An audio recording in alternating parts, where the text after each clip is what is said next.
I feel stressed out, but I don't know why. Do you know that feeling? This month's topic, stressed out, find out what calms you down, is going to take a closer look at that topic. In focus today are your stress factors and how you can cope with them or change them. So let's have first a look at what is causing your stress. Because as we've learned last week, that's not the same for everybody. There are basically 4 categories where that stress can come from. Category number 1 would be environmental stress. Is there too little daylight? Is it too bright? Is there, when you want to go to sleep, too much sound because your bedroom is right at a street? All those kind of factors are environmental stress factors. The second category is your work environment. Is there too much workload or too little? Is there time pressure? There's many more, but all those kind of things can cause stress for some people. And the third category is family, friends, and hobbies. Do you have like 3 sports club you go to and you teach the kids there too? That can be a stress factor. On the other hand, if you're lonely and you don't do a lot, that can also be a stress factor for you. The fourth category basically is a category we tend to forget, and that is our values and beliefs.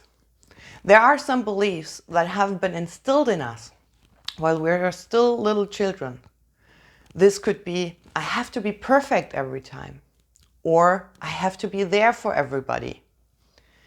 If we can't fulfill those beliefs, that can stress us out.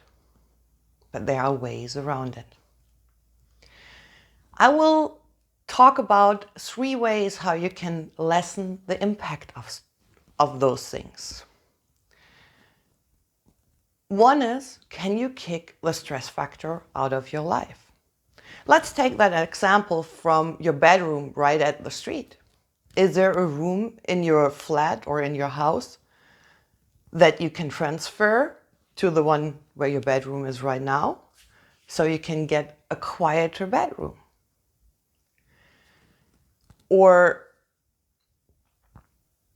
change the lights in your room. There are daylight lamps and things like that. Maybe that will also help you.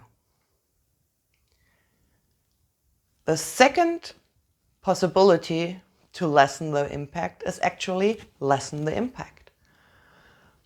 We've learned last week our take on the situation has a lot to do with how stressed we feel. So is there a possibility that you can lessen the impact from your stress factors? Let's take, for example, the time pressure at work. You and a colleague of yours have a timeline together, but your colleague always takes longer than he is supposed to.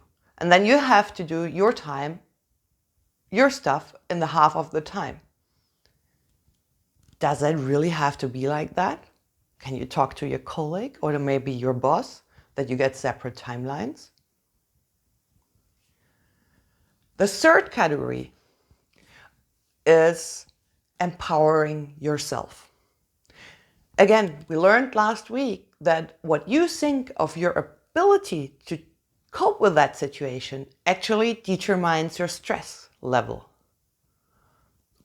So let's go back to that example from last week, the swimming example. With one of those people who is really afraid of going to the lake and swim in the lake because he or she doesn't think that their swimming ability is good enough to swim in a lake. That person could just take a swimming lesson up front. So to strengthen his or her ability.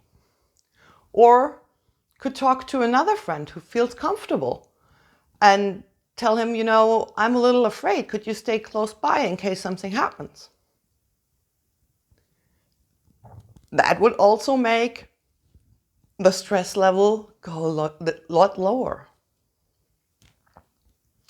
But no matter what, if you have positive stress or negative stress, your bodily reactions are always there.